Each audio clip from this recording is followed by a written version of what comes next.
साल 2012 का जून महीना। लखनऊ का रवि मेमोरियल कॉलेज अपनी गर्मी की छुट्टियों से लौट रहा था। लाइब्रेरी के कोने में बैठा आरव हमेशा की तरह अपनी पसंदीदा किताब रूहों का सफर पढ़ रहा था। उसकी आंखों में किताबों के लिए अलग ही चमक थी। किताबें उसके लिए सिर्फ अक्षर नहीं थीं, वो तो हर किताब को एक जिंदा कहानी समझता था। वहीं उसी लाइब्रेरी में पहली बार दाखिल हो रही थी अन्वी।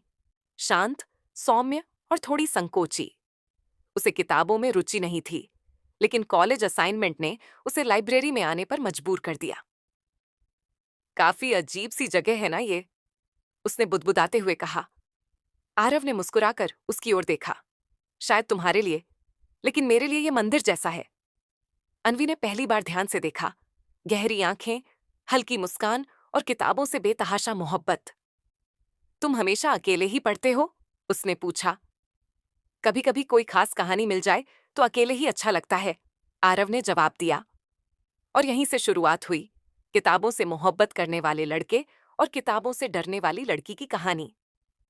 आरव ने धीरे धीरे अन्वी को किताबों की दुनिया से मिलवाया। रोमांस, रहस्य, आत्मा, प्रेम और बिछड़ने की कहानियां। वो सब कुछ जो अन्वी को पहले बोझ लगता था, अब दिल के करीब लगने लगा। हर शुक्रवार दोनों लाइब्रेरी में मिलते, नई किताबें चुनते और फिर कैंटीन में बैठकर चाय के साथ उस कहानी पर बातें करते। तुम्हें क्या लगता है, कोई कहानी सच में जिंदगी बदल सकती है? अन्वी ने एक दिन पूछा।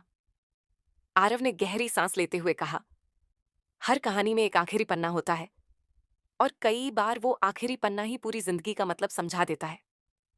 अन्वी मुस्कुरा दी। शायद उसे अब कहानियों से नहीं, आरव से लगाव हो रहा था। एक दिन लाइब्रेरी में बैठकर दोनों गुलजार की नज़्में पढ़ रहे थे।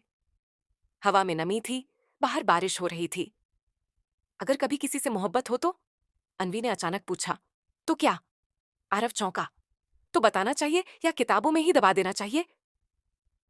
आरव मुस्कुरा नहीं पाया। शायद वो भी कुछ कहना चाहता था, लेकिन चुप रह गया। उस दिन के बाद कुछ बदल गया। दोनों अब पहले जैसे नहीं थे, लेकिन अलग भी नहीं हुए। इश्क ने दस्तक तो दी थी, लेकिन कोई इकरार नहीं हुआ था। कॉलेज का आखिरी साल खत्म हो रहा था। कैंपस में प्लेसमेंट्स शुरू हो चुके थे। अन्वी को मुंबई में एक बड़ी कंपनी में जॉब ऑफर मिला और आरव ने लखनऊ में ही पब्लिशिंग हाउस ज्वाइन कर लिया। तो ये आखिरी दिन है? अन्वी ने धीमे स्वर में पूछा। नहीं, ये सिर्फ आखिरी पन्ना है इस चैप्टर का, आरव ने मुस्कुराते हुए जवाब दिया।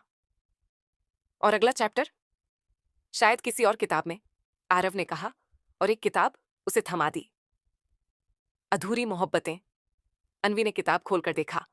आखिरी पन्ने पर लिखा था, कभी अगर कहानी पूरी करनी हो तो मुझे पढ़ लेना, मैं वहीं मिलूंगा, उस आखिरी पन्ने पर।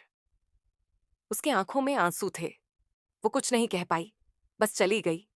मुंबई की भीड़ में गुम हो गई। साल 2020, पूरी दुनिया कोरोना की चपेट में थी।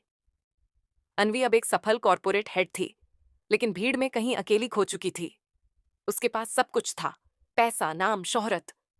बस अगर कुछ नहीं था, तो वो जो उसकी लाइब्रेरी के कोने में बैठा करता था। एक दिन अलमारी में पुरानी किताबें निकालते हुए अधूरी मोहब्बतें हाथ लग गई। धड़कनें तेज हो गईं। वही आखिरी पन्ना, मैं वहीं मिलूंगा, उस आखिरी पन्ने पर। उसने उसी वक्त टिकट बुक किया, लखनऊ का।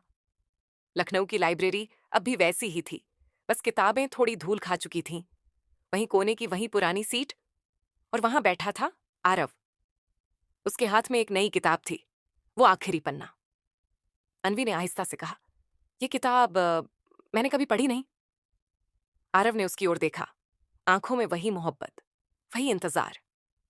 ये सिर्फ तुम्हारे लिए लिखी है, उसने कहा। अन्वी ने किताब खोली। पहले पन्ने पर लिखा था, ये कहानी एक ऐसी लड़की की है जो किताबों से नहीं, किसी और से इश्क कर बैठी थी, लेकिन उसे डर था कि वो कहीं खो ना जाए। आज वो आखिरी पन्ना पढ़ रही है, शायद अब कहानी मुकम्मल हो जाए। अन्वी की आंखों से आंसू बह निकले। उसने किताब बंद की और कहा, आरव, क्या हम इस कहानी को दोबारा शुरू कर सकते हैं? आरव ने उसकी आंखों में देखा और मुस्कुराया। नहीं अन्वी, हम इस बार आखिरी पन्ने से शुरू करेंगे। हर मोहब्बत की एक किताब होती है। कुछ कहानियां पूरी होती हैं, कुछ अधूरी। लेकिन कुछ कहानियां ऐसी होती हैं जो आखिरी पन्ने से ही शुरू होती हैं। वो आखिरी पन्ना भी ऐसी ही एक कहानी थी जो दो अधूरी रूहों को फिर से मिला गई।